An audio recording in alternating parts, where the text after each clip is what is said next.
آج بھائی پھر ایک نظم پڑھوں گا، اور اس کے یہ پڑھنے کا مقصد یہ ہے کہ ہمارے ساتھ ایک بہت ہی بڑی ٹریجڈی یہ بھی ہو گئی ہے کہ ہم نے حق اور جمال میں تضاد یا غیریت پیدا کر رکھی ہے، تو جس کی وجہ سے حق جو ہے وہ مطلب سنگ دلی کا موضوع بن گیا ہے، سنگ دلی کا سبب بن گیا ہے، اور حسن جو ہے وہ محض جسمانی مظاہر تک محدود ہو کر رہ گیا ہے۔ تو یہ اگر کسی تہذیب میں اس کی بنیادی قدروں میں حقیقت اور جمال آپس میں جڑی ہوئی حالت نہ رکھتی ہوں تو اس تہذیب کو، اس کے باطن کو جو ہے وہ بگڑنے سے اور فنا ہونے سے روکا نہیں جا سکتا۔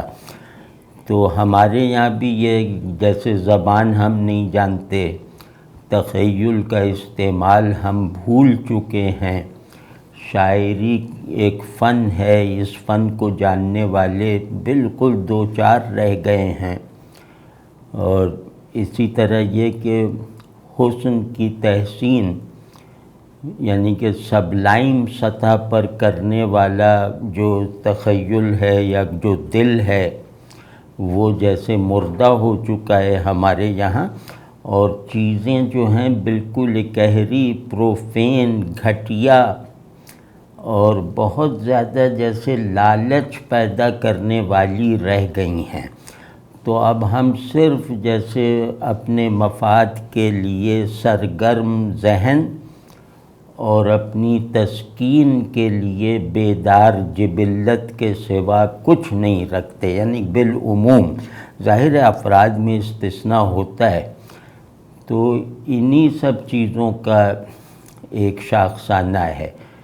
جمالیاتی ذوق سے مکمل محرومی کا یہ بھیانک نتیجہ ہے کہ ہمارے یہاں کسی بھی پہلو سے حسن سلوک ہو، حسن خیال ہو، حسن عمل ہو، یہ سب کچھ جو ہے وہ اب باقی دکھائی نہیں دیتا، اب ظاہر دکھائی نہیں دیتا۔ تو اس کا اگر ہم اپنی روایت کی اصطلاح میں بیان کریں تو وہ یہ ہے کہ حسن، جمال، وہ حق کو حالت حضور میں پہچنوا دیتا ہے۔ یعنی جمال کیا ہے؟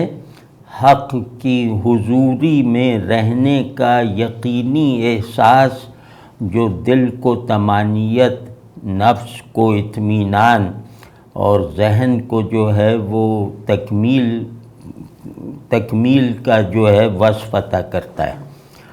تو اس کے بغیر یعنی حسن کی شناخت اور اس کو سراہے بغیر، اس کے درجے کو، حقیقی درجے کو جانے بغیر دماغ انسانوں کی طرح کام نہیں کرتا، دل آدمیوں کی طرح کام نہیں کرتا، نفس حیوانی سطح سے اوپر اٹھ ہی نہیں پاتا، اور یہ سب ہم بھگت رہے ہیں۔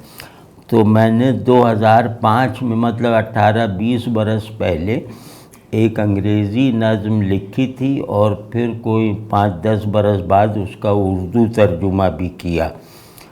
تو کیونکہ ہمارے یہاں شاعری اگر تھیمیٹک ہو یا ذرا سا عرفانی ہو یا تھوڑا بڑے معانی کو جو ہے وہ کنٹین کیے ہوئے ہو جیسے تیسے، تو اس کی شناخت یا اب اس کا مخاطب تیزی سے غائب ہوتا جا رہا ہے۔